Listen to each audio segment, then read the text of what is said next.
Paskwa, amo ini ang tion nga ang aton Dios nagsugata sang aton pinakadako nga kinahanglanon. Paagi sa paghatag sa aton sang pinakadako nga dulot nga aton nga mabaton. Ang pagkatawo kag ang pagpakatawo sang iya bugto nga anak nga si Jesucristo nga nangin maluluwas kag Ginoo naton. Gani pagigupod kamo sa akon. Kaysa sulod sining 30 ka minutos, aton pagapamlandungan sa pulong sang aton Ginoo ang nagakalain-lain nga lalantawon sang Paskwa. Diri sa aton palatuntunan sa kanginan, tinapay sang kabuhi.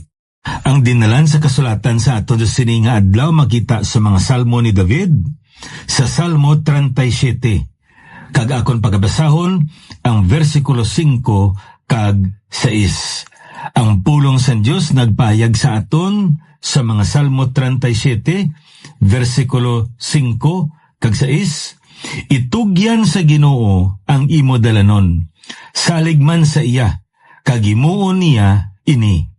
Kay palakto niya ang imo pagkamatarong, subong sang kapawa, kag ang imo katarungan, subong sang kaudtohon.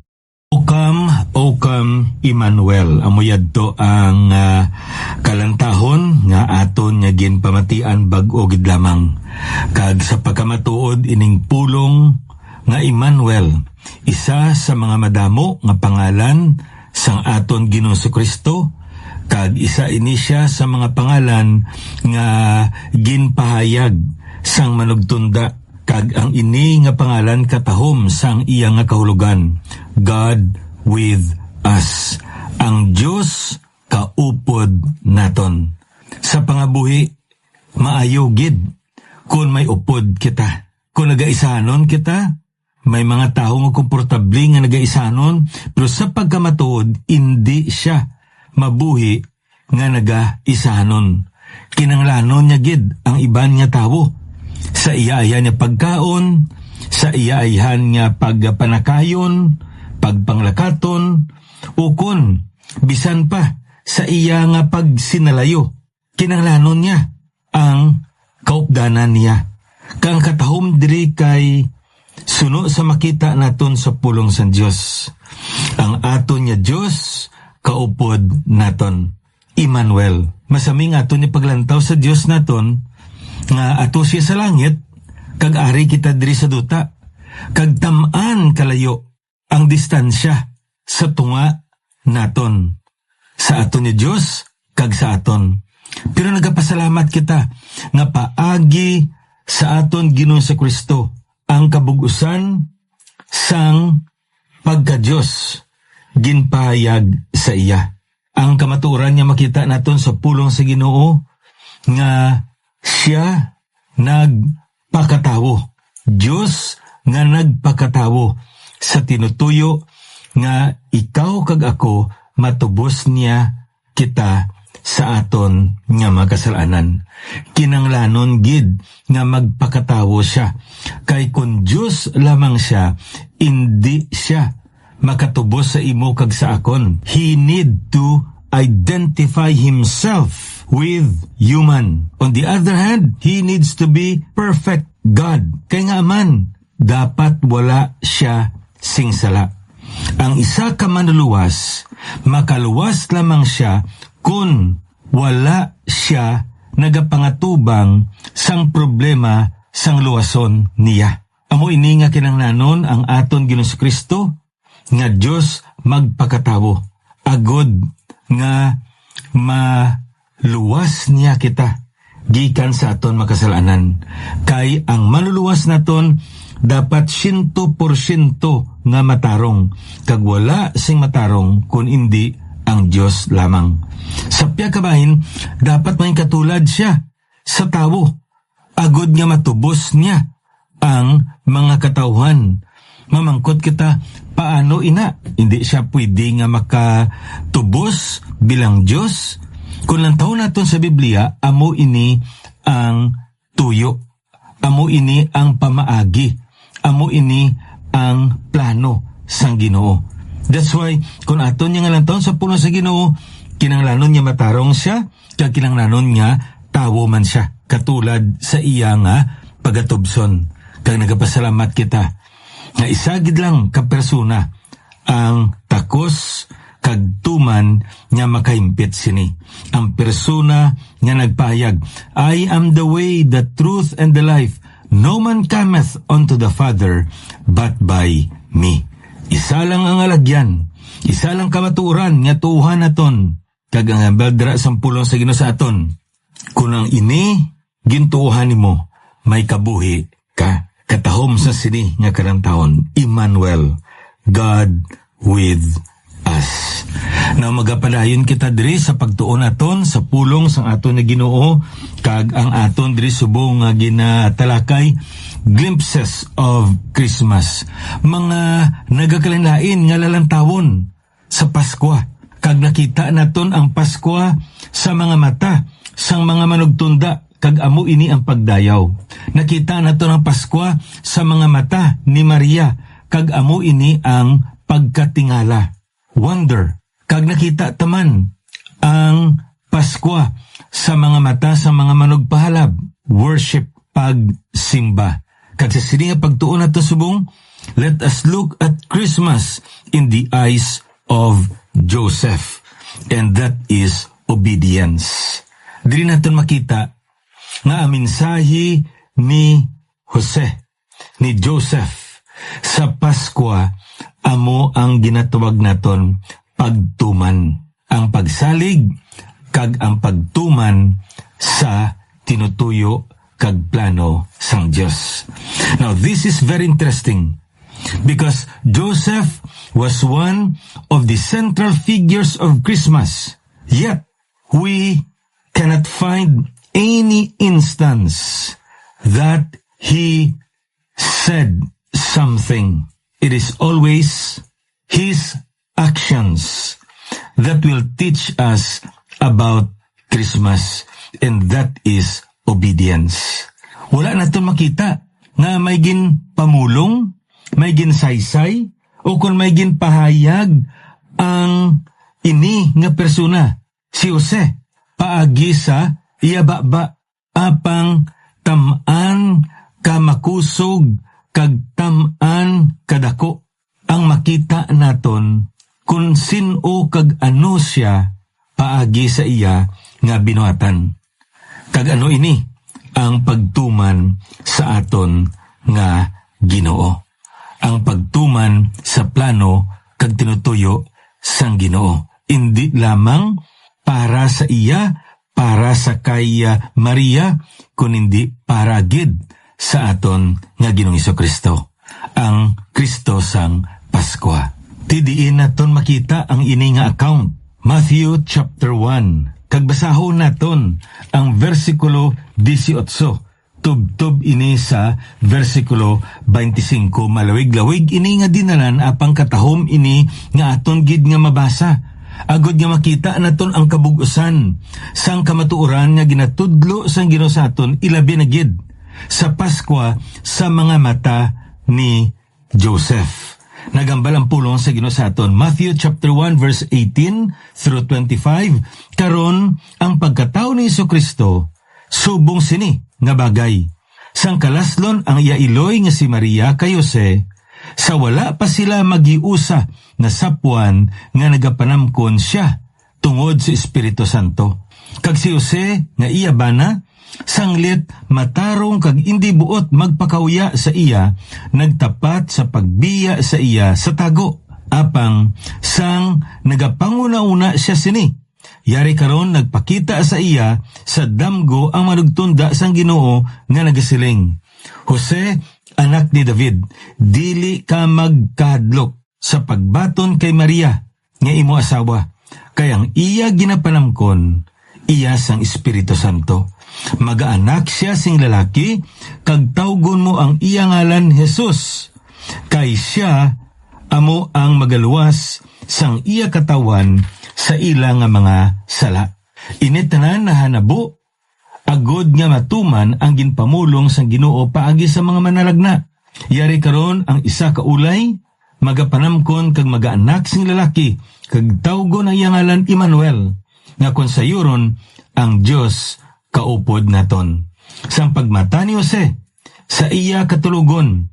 Ginhimo niya ang ginsugo sa iya sang manugtunda sang Ginoo. Ginbato niya ang iya asawa apang wala magkilala sa iya tubtub nga nag-anak siya sing lalaki.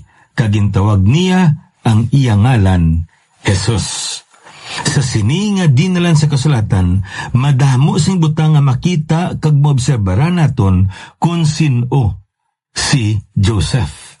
Ang iya nga pagkatawo, kung sino kag ano gid siya nga si Jose, tawo nga masinulundon. He is an obedient person. Masinulundon siya. Kung aton bala kuno nga lantawon sing maayo ang ini nga dinalan, makita naton suno sa ila nga pinamatasan. Gulang-gulang na ini. Si Joseph, sang iya nga ginpangasawa si Mary. Amo ini nga suno sa aton nga tradisyon, may posibilidad nga napatay na si Joseph sang nagsugod ang aton Ginoo si Kristo sang iya nga public ministry. Ayan, madugay nga nagulat si Joseph sa pagpili niya kung sinugid ang gusto niya nga pangasawon. Kag ang iniation nag-abot nga nagdesider siya nga pangasawon niya si Maria.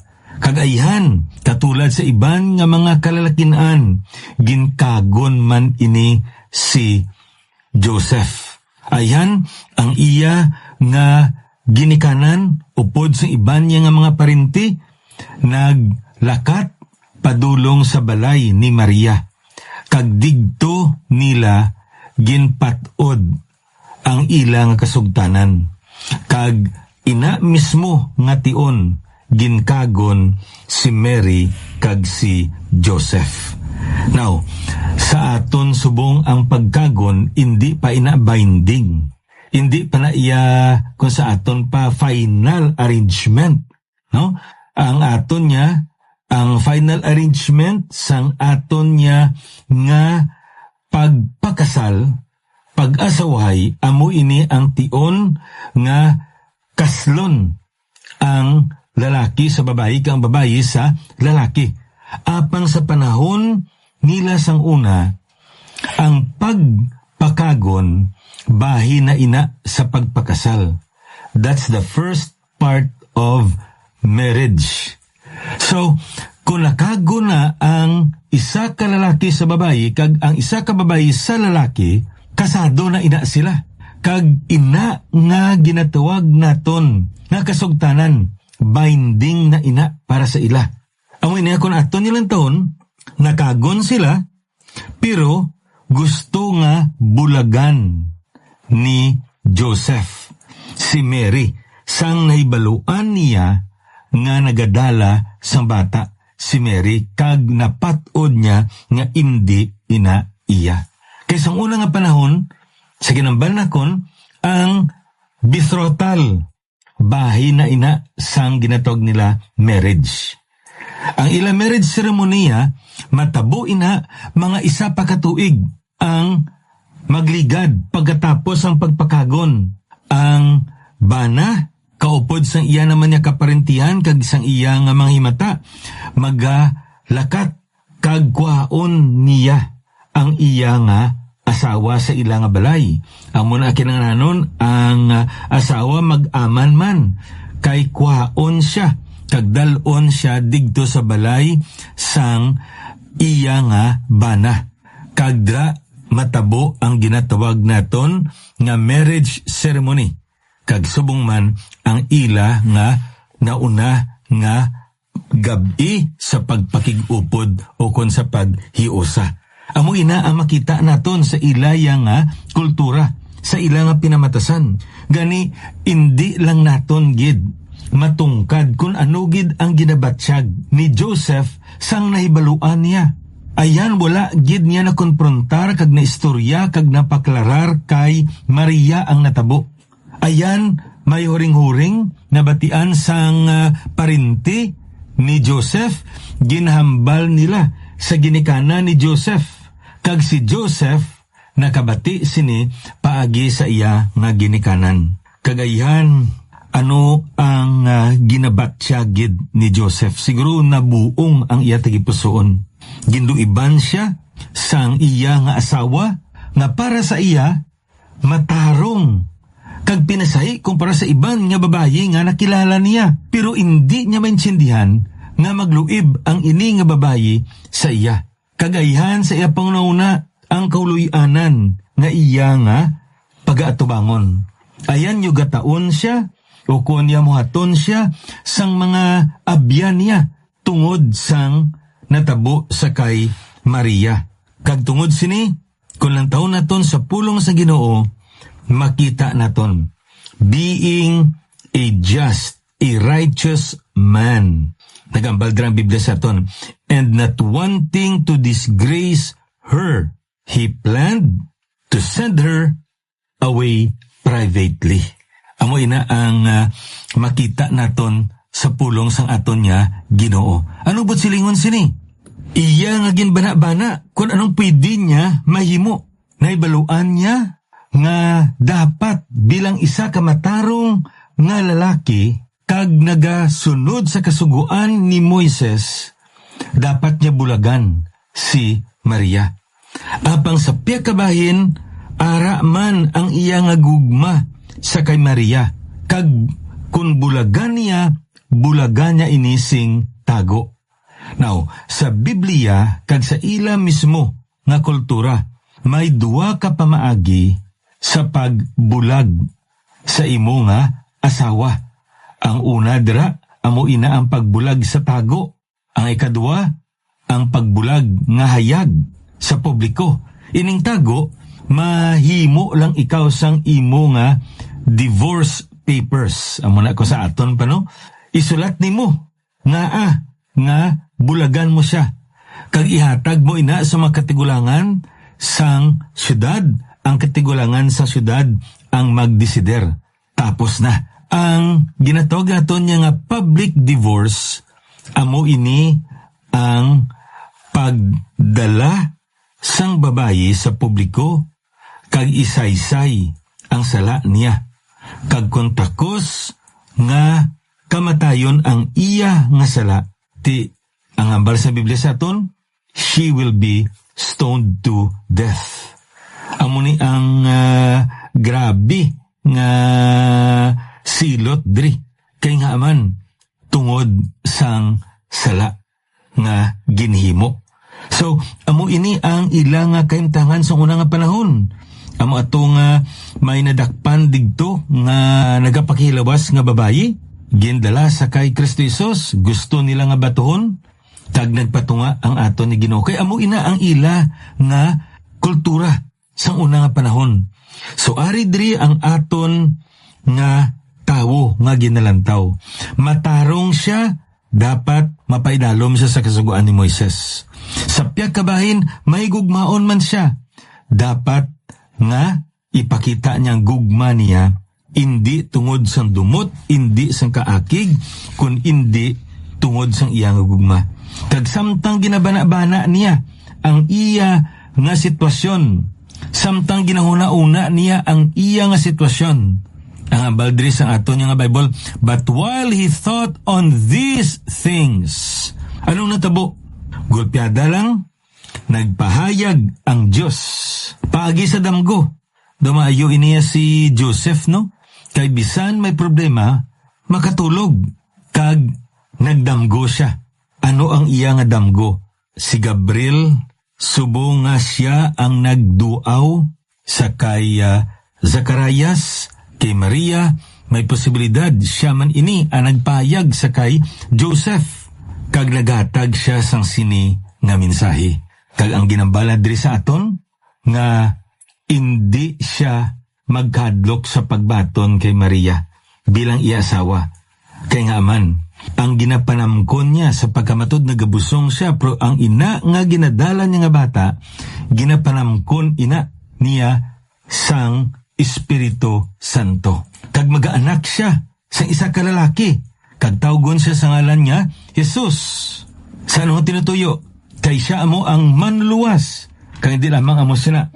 Kung lang taon naton sa pulong sa Ginoo, ginambal man diri sa aton nga Ini agud mahimpit ang ginsaad sang Dios pagi sa mga propeta, mga 600 katuig nga nagligad, nga may isa ka ulay nga magapanamkon kag magabata kag tawgon ang iyang ngalan Emmanuel. Ambot silingon sini ang Dios kaupod naton. Kakatahom diri nga kamaturan niya makita naton sa pulong sa Ginoo nga mo sini.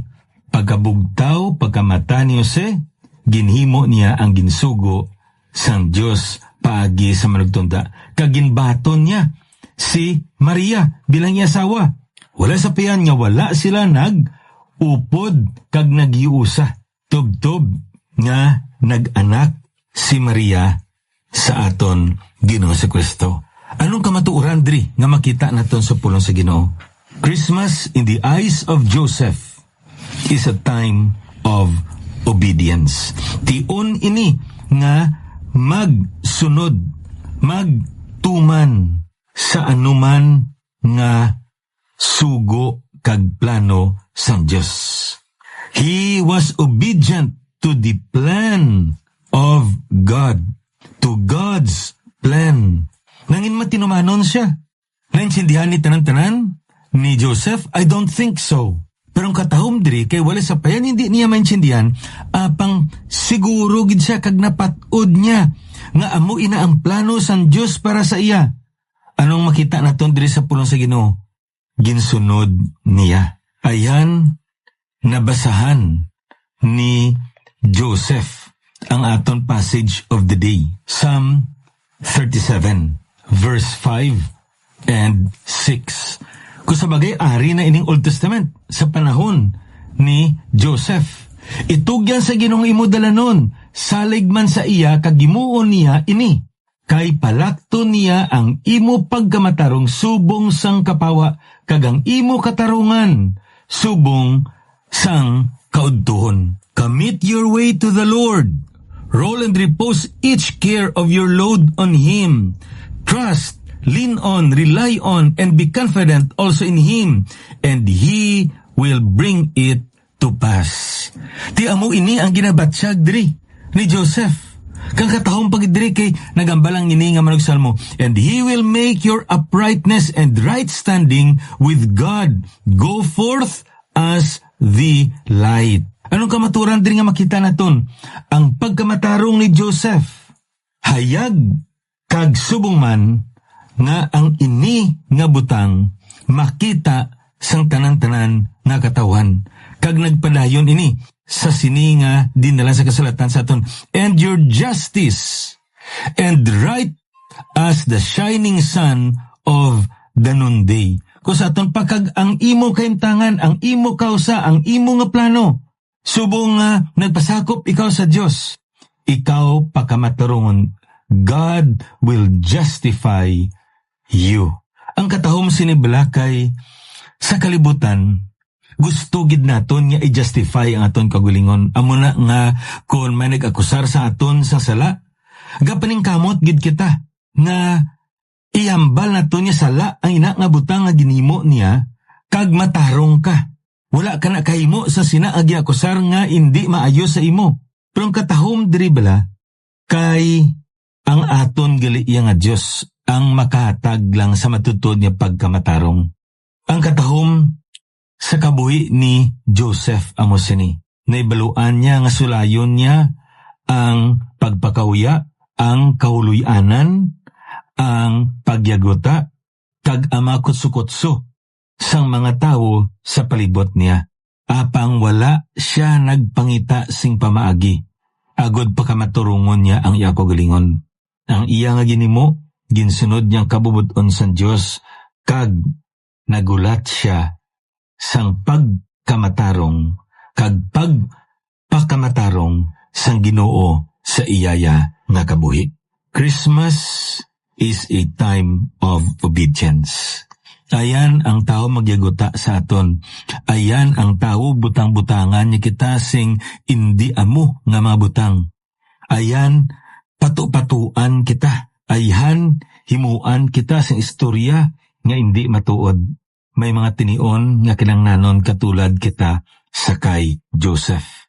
Indi ta pag-ibutang ang tananta nga pwersada. May mga tinion niya ang pinakamaayo nga obraw naton, indi ta pagsapakon, kung hindi sundon ta ang kabubuton sa Diyos. Kaysa ulihi, ang Diyos ang bahala sina sa pagtakop sang ilang nga mga baba, agud mapakita sang Diyos ang imo nga pagpakamatarong. Amo ini ang leksyon nga makita naton sa Pasko. Christmas in the eyes of Joseph is obedience. Kagabay pa nga matudluan kita sa atong Ginoo nga may matinumanon sa sini nga pagsaulog naton sang Pasko. Ini inyo alagad, abyan sa kanginan, Pastor Neil Vilches, ang Ginoo magapakamayo sa inyo.